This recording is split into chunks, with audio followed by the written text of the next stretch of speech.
So what do you think like first-time visitors usually misunderstand about building hardware in China? Yeah, that's an interesting question. I think the biggest one is I think people overlook the personal connection, right? Yeah. It really matters to know your suppliers, to know them and get to actually like understand them, right? Yeah.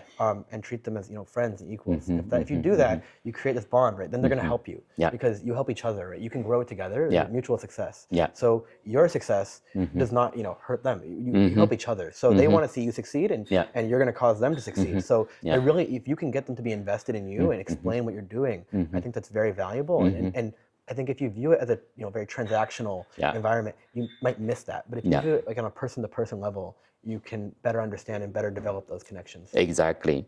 So that's why you want to do more in person, like visiting. And, Exactly, right? I mean, in person is hard. Yeah. Okay, it's very easy to send a message, or a little bit harder, you could get on the phone. Yeah, But exactly. to come to China, it requires it's not cheap, right? You got to get a flight. You got to come here. It takes time, right? But it also shows that you're serious. It shows that you care. Yeah. And I think when the factories see that, their level of respect for you increases. Again, Exactly. they see you as a person and not just a person on a screen. Like, when you're hidden behind the Yeah. screen, it's hard to feel emotion. It's hard to have that care. That's true. When you come here in person and you sit down and you have tea and you talk about life, you actually get to know them. And then as a result, you're going to get more favorable terms. They're going to want to help you. Yeah.